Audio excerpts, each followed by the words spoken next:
traditional dates of the Qing dynasty are 1644 to 1911. These are the years it ruled the territory of China proper.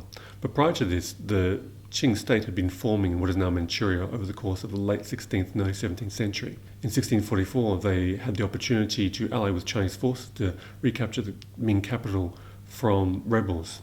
But once the Qing forces had taken over the capital, they never left, and their forces pushed on westward and south to conquer all of the Ming dynasty and found what we know as Qing China today.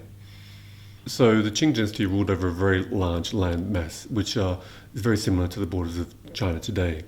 It ruled Manchuria, all of China proper, and in the course of the 18th century also conquered lands out to what's now in Xinjiang. It also ruled down to the jungles of Southeast Asia and the deserts of the far west. So it ruled over a very complex, diverse landmass. So the emperor stood at the pinnacle of the Qing state. He was responsible for making decisions about the governance of the empire. China itself was divided into a series of provinces, departments, and counties. Under the Qing, there are over 1,000 different counties, each ruled over by a magistrate that was set in place by the Qing court. This was a traditional Chinese structure that had been evolved over centuries that the Qing inherited when they took over China. Under the Qing dynasty, there was a great deal of economic prosperity. This meant that money was available to be spent on popular forms of entertainment. China's most famous novel was also written under the Qing dynasty. It reflects life in the 18th century. This is Dream of Red Chambers, also known as Story of the Stone.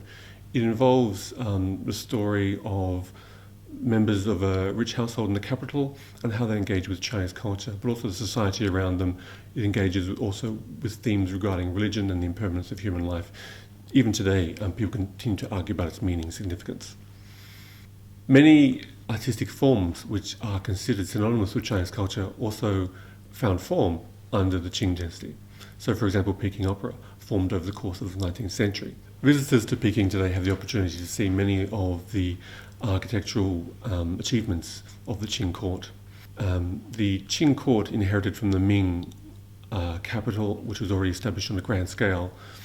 They renovated the Forbidden City, and so they sought to extend and expand the garden palaces to the northwest of the city. So under the Kangxi and Qianlong emperors, these became what you see today, and what are now known as the Old Summer Palace and the Summer Palace. The architects for the Qing court for 7 generations were the Lei family. 9 members of this family, from the Kangxi Emperor in the early 18th century through to the end of the reign, were responsible for the construction and design of many of the imperial buildings. The archives of this family are now held by the National Library of China. From the early years of the dynasty, many foreign powers sought to open trading relations with China. This began in the 1650s with the Dutch embassy. Over the course of the 18th century, many other nations also sought to open trading relations with China. It was only with the Opium Wars in the 19th century that China was forced to open ports on its eastern seaboard to foreign trade.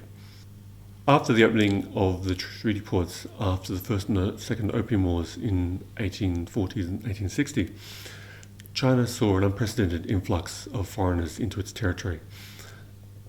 This included traders and foreign missionaries. With them, they brought knowledge of Western science, Western medicine, and also knowledge of foreign religions. This had a great impact throughout Qing society.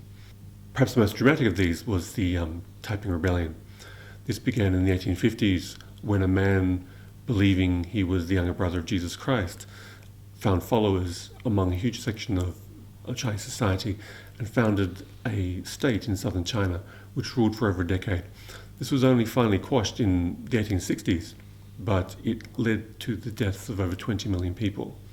Another important uprising that occurred towards the end of the 19th century was the Boxer Rebellion. This started in 1899 with resentment towards the actions of Protestants in Shandong province. These uprisings led to the collection of a large number of forces that marched on the capital with the goal of expelling the foreign embassies from China. This further destabilized the Qing dynasty and put in train the events that led to its final downfall with the Xinhai Revolution. The Xinhai Revolution led to the foundation of the Republic of China in 1911.